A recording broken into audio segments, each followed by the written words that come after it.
Nanguna si Senadora Grace Poe sa pinakabagong Pulse Asia survey na kinomisyon ng ABS-CBN.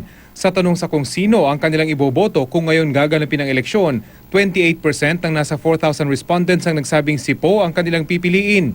Sinundan siya ni Mayor Rodrigo Duterte na may 24% at Vice President Jejomar Binay na may 23%. 19% naman ang nakuha ni Liberal Party Standard Bearer Mar Rojas, habang 2% naman ang pumili kay Senadora Miriam Defensor Santiago.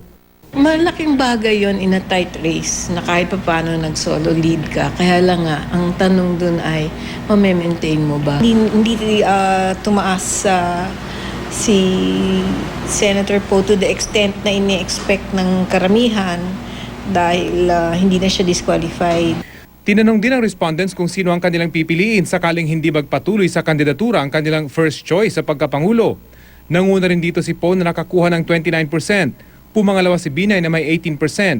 Sinundan siya ni Duterte at Rojas na parehong may 15%, habang 7% naman ang nakuha ni Santiago.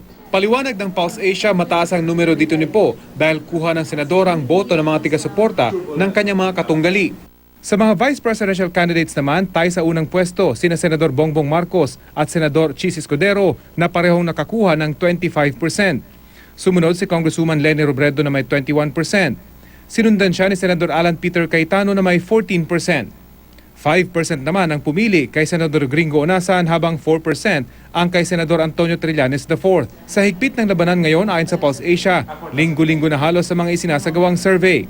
Sa senatorial race naman, ang 12 may tinatawag na statistical chance para makapasok sa Magic 12 ay sina Senator Tito Soto na nangunguna pa rin sa survey, Senate President Franklin Drilon, dating Senator Kiko Pangilinan, dating Senator Ping Lacson, dating Senator Mig Zubiri, dating Senator Richard Gordon, Sarangani Congressman Manny Pacquiao, former Akbayan Party List Congresswoman Riza Ontiveros, Senator Sergius Menya, dating TESDA Director Joel Villanueva, dating Justice Secretary Laila De Lima, at Senator Ralph Recto.